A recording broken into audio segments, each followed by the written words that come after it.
everybody. Welcome to the From the Sofa podcast. So, Phil, introduce yourself. Who are you and what do you do? Right, my name's Phil Mathews. On record, I'm called The Village, so I normally go out as Phil Mathews, a.k.a. The Village.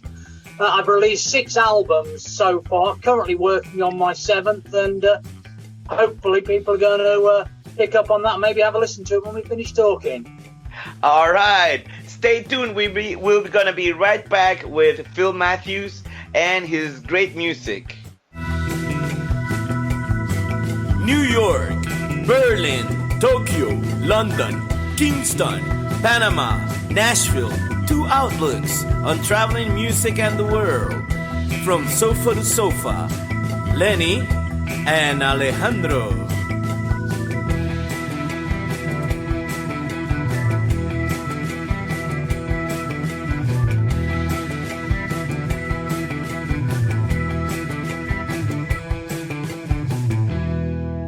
And we're back with Phil Mathews. But before we start talking about Phil Mathews' career, where are you located right now, Phil? Well, I'm in a place called Crawley in southeast England. It's about half an hour's ride from Brighton on the south coast and a little under an hour to London if you head north. And the one that was already in England was Lenny with Don McLean, and he had a really good tour over there with him, and I got the chance to work with him in Amsterdam. Do you know where he's talking about right now, Lenny? I do know. I think we've been to Brighton a few times. Obviously, he's not far out of London, so we've been all over the UK. They got a great country there, and hopefully music will get back to crossing the pond from the US and elsewhere back to the UK market, and hopefully this great track he's got working on today for us will get global recognition. Do you know? All right. I had a yes.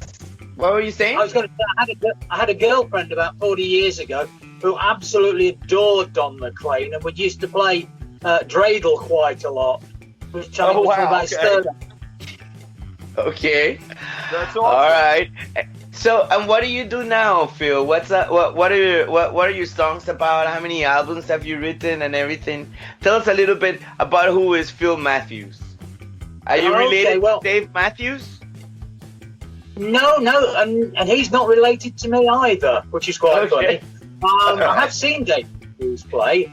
Now, I grew up in the era of the Beatles and always loved their music, and I played in bands for years, and when my last band finally retired, I decided to go solo. Since then, I've released 6 albums, all of original material, which people say sounds very much like folked up Beatles, and people said that sounds awfully like John Lennon, but it's not deliberate. Like John Lennon?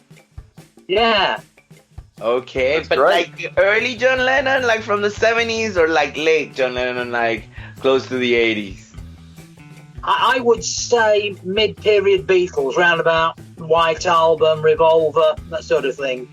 Okay, those are my favorite albums. The last albums, to me, they were super great. So, what you have 6 albums? You've been doing music for how long now? It's about 45 years since I started as a child. I know you can't tell I'm old. As a child? Okay, but how old were you? I was about 14 when I picked up my first guitar, so maybe a bit older than a child, to be fair. Okay, all right. And what did you start playing first? Like what type of music? Surprisingly, it was the Beatles. I think about the first song I learned was Twist and Shout, because it had 3 chords which I could manage fairly easily. But then I started writing my own songs, and I tried not to be too influenced by them.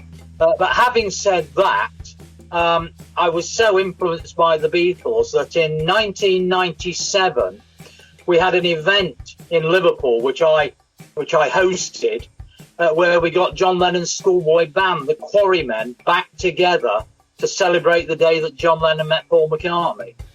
Wow. Okay. That's very interesting. No doubt. And then, like, have you played everywhere or only just like in England? I've only played in England. I'm waiting for somebody to say, come and play in Germany or come and play in Nashville or wherever. I mean, at the moment, obviously, we Well, can't come play in Nashville. Happy Germany. There's a bar that loves your music. We could put you. We could tell a couple people about you, and I'm sure lots would show up. Beatles fans are all over the world, of course. Well, if it sounds Hang on, I'll get my suitcase packed. I'll be over in a minute. Perfect. There used to be, before the plague hit, there used to be a non-stop flight from Heathrow to Nashville on British. So we used to have a non-stop flight back and forth across the pond there. Well, that's good. I will have to come over at some stage when we're allowed out of the country again. No doubt. You're welcome to come anytime. We'd love to have you. And here Lovely. in Germany Thank you. too, Phil. Anytime, I mean, right now,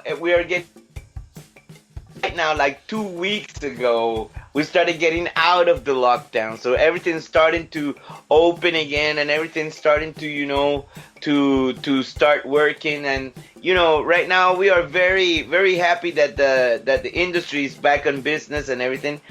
But we're not sure when we're going to have shows. So if you already, I think already in London, you're already having shows, right? There's one or two, in London, there's one or two smaller shows in bars around England, but we're still not quite sure what the rules are as to how many people you can have come in and whether you can actually sing, because singing apparently sends out more virus because you breathe harder when you breathe out when you're singing. Yeah, it's very sad, all these things. But, well, let's hope everything gets better and everything starts working like in the past, because this, online concerts and everything, that to me is super boring, man. Super boring. So yeah, anyway, Phil, tell us about the song that you want to introduce to us here in this podcast. Well, I guess the song I should introduce to you is probably most appropriate for now. It's called Isolation Blues, but it's fairly upbeat, and it's sort of, I guess, a Beatles type song to take on having to isolate from your girlfriend or your wife or your partner because quarantine says you can't get together. Okay. Yeah, well, that's It'll be true. a great song. It's going to fit the times, that's for sure. All right. So, yeah.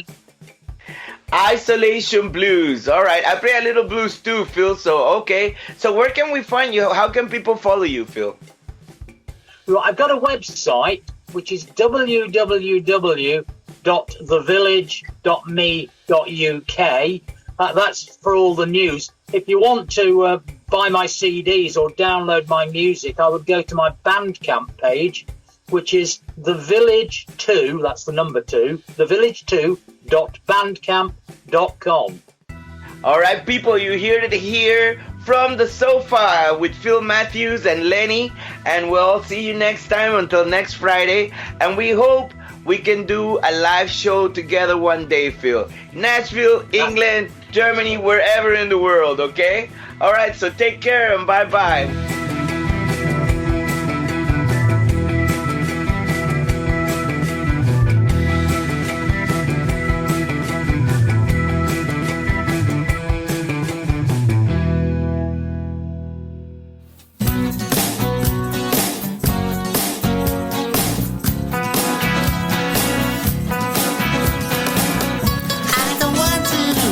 Isolate from you. But that is what I'm Told that I should do. temperature rises When I hear your name, being here without you. would drive me insane. I must be feverish, too weak to resist you. Tough for me to lock down. That would not feel right. Living here without you. All day and all night. Anger and confusion. How do I quell my rage? Feel like a tiger. locked up in a cage. I must be feverish, too weak to resist you.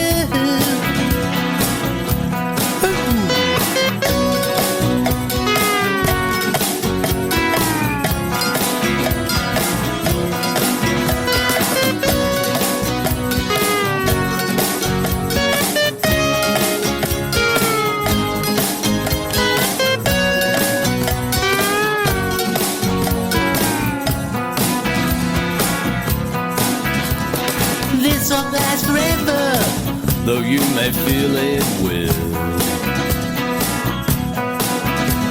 not having you with me. Leaves me feeling ill.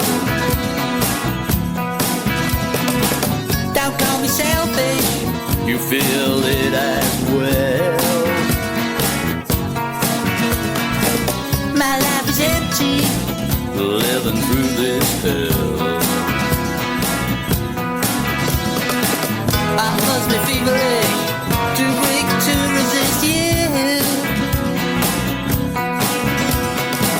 I must be feverish, too weak to resist you. Hey everybody, thanks for listening. Follow us on every platform in social media. You can easily find us at From the Sofa Podcast, except on Twitter, that is just the Sofa Podcast. Or simply hit the subscribe and little bell button to get the latest episodes underneath. So see you next time. Have a good time.